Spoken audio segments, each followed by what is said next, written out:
20 años no es nada, eso parece querer decir don Vladimir Putin, presidente de Rusia, porque esta semana anunció que está dispuesto a seguir en el poder. Putin está en el poder desde 1999, después de Ujú. Boris Yeltsin, y hace unas semanas había anunciado su interés en promover varias reformas a la Constitución. Y, oh sorpresa, todos lo esperábamos, parte de los cambios es posibilitar el que Putin siga en el poder en Rusia, cosa que con la constitución actual no podría. ¿Qué sucedió esta semana en el Kremlin para abrir el espacio a Putin y que siga gobernando en Rusia? Bueno, primero que me gustaría irme un poquito más atrás de esta semana y decir que cuando Putin anunció a principios de año la propuesta de reformas constitucionales, dijo que era para fortalecer el poder del Parlamento y mantener vigente el sistema presidencialista. Hasta ahí parecía que él no tenía un interés particular en esto. Pero la historia cambió. Voy a su pregunta. Esta semana las dos cámaras del Parlamento ruso dieron el visto bueno a las reformas que serán sometidas a análisis del Tribunal Constitucional. Se da por un hecho que el Tribunal Constitucional diga que están bien. Y luego a aprobación en un referendo convocado para el 22 de abril. ¿Qué establecen esas reformas? Por ejemplo, curiosamente, a diferencia de lo que se manifestó a principios de enero, esto implica un reforzamiento del poder del presidente.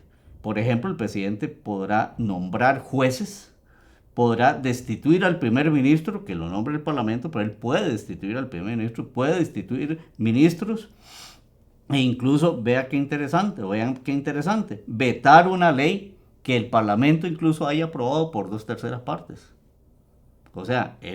Se nota realmente un poder muy concentrado en la figura del presidente Putin.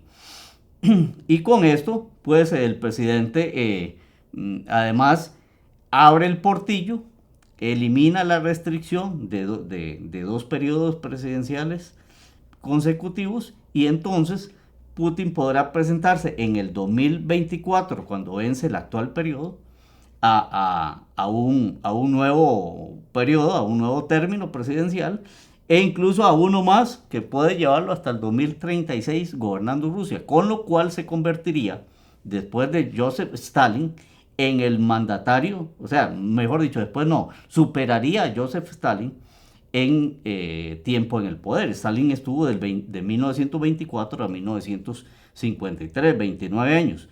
Si Putin tomó en cuenta 1999 hasta el 2036, estamos hablando de 37 años en el poder, ¿verdad? Creo que sería el segundo gobernante ruso más longevo en toda la historia de ese país. Y eso es decir mucho. Sí, y es muy interesante porque están utilizando las herramientas democráticas para poner este tipo de gobernantes que prácticamente gobiernan de por vida. No podemos decir que Rusia formalmente es una dictadura, aunque sí hay muchas críticas al sistema democrático y una de las críticas es el papel de la oposición, el cómo se ataca muchas veces desde el gobierno la oposición. ¿Cuál ha sido la respuesta de la oposición precisamente a este tipo de reformas que se quieren dar en Rusia y que van encaminadas y que, como usted bien lo dice, muy probablemente van a terminar pasando?